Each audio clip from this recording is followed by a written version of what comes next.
দেখেন, আমি আপনাকে একটা কথা বলি, আমাদের ইয়ং জেনারেশন, আমরা ইয়ত যাকে বলি, ইয়ত মানে এই যে জেন জি, তারা হয়তো ভুলের মধ্যে তারা এই কাজটা করেছেন, তাদের যে পারসেপশনটা তারা কিন্তু বুঝতে পেরেছেন আমরা আমরা জনতা শেখ হাসিনার সাথে সরাসরি অন্যায় করেছি। তারা কিন্তু এখন এই জিনিসটা প্রকাশ্যে কথা বলছে, আমরা জনতা শেখ হাসিনার সাথে কথা বলতে চাই। এই এই যে একটা হাইপ তারা তুলছে, আমরা কিন্তু জনতা শেখ হাসিনার সাথে ক্ষমা দিতে চাই, এই জিনিস তারা বলছে।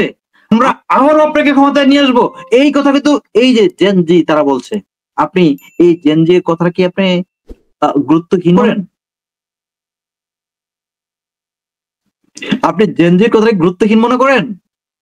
জেন জির চেয়ে আরো অ্যাডভান্স হবে আলফা, কথা বলেন, জেন জির চেয়ে আরো অ্যাডভান্স হবে আলফা। এখন আলফা যে প্রজন্মটা, তারা কিন্তু এই জেন জির মেটিকুলাস প্ল্যানটা সম্পূর্ণটা তারা দেখছে এবং তারা উপলব্ধি করেছে। এখন আলফা বলতেছে আগামী প্রজন্মে তো, আগামী দিনে তো আমাদের শেখ হাসিনা ছাড়া বিকল্প কোনো মানে অপশন আমাদের হাতে নেই। কারণ কি, আমাদের পড়াশোনার মান, আমাদের দেশের মান, আমাদের দেশের উন্নয়ন, আমাদের দেখেন খালেদা জিয়া যে লন্ডনে গিয়েছিল, ঠিক আছে, যে রাস্তাতে যে বিমানতে নামার পরে যে যে বিমান এয়ারপোর্টে নামছে, যে শাহজালাল থার্ড টার্মিনাল, ওই ভাই ওই অবদানটা তো শেখ হাসিনারই ভাই। এই যে এক্সপ্রেস তো উঠছে, যে মানে এই যে গুলশান থেকে এয়ারপোর্টে যাওয়ার জন্য ভাই কমসে কম 1.5 ঘন্টা দাঁড়িয়ে বসে থাকা লাগতো। এখন আপনার মানে খালেদা জিয়া এয়ারপোর্ট থেকে গুলশান যেতে লাগছে আপনার হাইস্ট 10 মিনিট।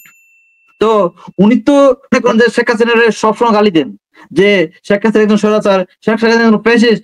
যখন তিনি এক্সপ্রেসে উঠছেন, কিরে আমি তো এত সমান ছিলাম, আমার মাথাতে এই বুদ্ধিটা আসলো না, এ তো শেখ হাসিনা করে গেছে।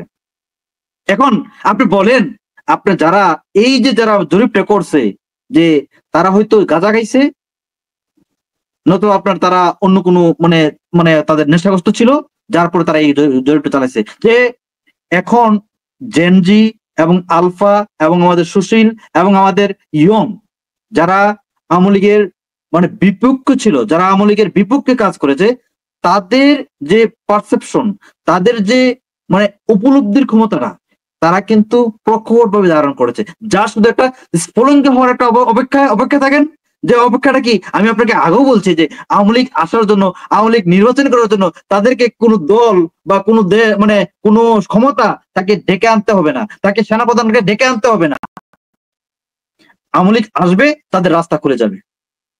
বুঝতে পারছেন? দেখেন, আপনি আওয়ামী লীগকে নিয়ে আসবেন। এই যে আমাদের জেনজি যারা এই মেটিকুলাস প্ল্যানে গিয়েছিল, ওই তারাই আমাদের আওয়ামী লীগকে নিয়ে, তারাই শেখ হাসিনাকে যাচ্ছে। মানে আশা করি আপনি যে এই যে একটা মতামত যে তারা যে একটা মানে একটা জরিপ চালাইছে আমাদের সাধারণ মানুষের উপরে, তাদের জরিপটা অতি শীঘ্রই মানে ভুয়া প্রমাণিত হবে। ধন্যবাদ। জি শাহিন ভাই, রাশেদ হায়দার ভাই 2 মিনিট সময়, 2 মিনিটে আপনি যদি কিছু বলেন এই জরিপ সম্পর্কে। না, এই জরিপ সম্বন্ধে আমি বলবো যে এই জরিপ খুব আমার কাছে খুব ভালো লাগছে। এই জরিপ না, যতগুলো জরিপ হয়েছে সব জরিপেই কর্মদিকের 15%, 10%, 1% একমাত্র ওই ভুয়া ছাড়া, বাকি সবাই তো খুব নিম্ন দেখাইছে। তাইলে আর ভয় কি? মানে ভয়েস অফ আমেরিকা ছাড়া বাকিদের লোকাল জরিপগুলো এরকমই বলে নাকি? সুতরাং আওয়ামী লীগের ইলেকশন করতে দেন, পাবলিক তো আওয়ামী লীগের চায় না, আওয়ামী লীগের ইলেকশন করতে দেন। ওপেন এয়ারে আওয়ামী লীগ ইলেকশন করবে, আওয়ামী লীগের লোক চাবে না, আওয়ামী লীগ ভ্যানিশ, মরা হাতি মরাই হয়ে গেল, একদম কবরই দিয়ে দিলেন। আওয়ামী লীগের তো আর কোনো সমস্যা নেই, তাহলে আওয়ামী লীগ নিয়ে তো চিন্তা কেন? কথা হচ্ছে যে এইটা। আর সর্বশেষ কথা হচ্ছে যে আপনাদের মনে ভয়ই না থাকে যে আওয়ামী লীগ নিয়া, তাহলে এইসব জরিপ মরিপ কেন? কথা বলতে দেন ওপেন, সাংবাদিক, টিভি ক্যামেরা, ওই রেডিও, ওই বসুন্ধরা চাপাচাপি করে লাভ নেই তো। ওপেন হোক, সব সমান হোক। আমি বলি আওয়ামী লীগ কারাপ্টেড, তোকে আমিও স্বীকার করি সব, ওকে।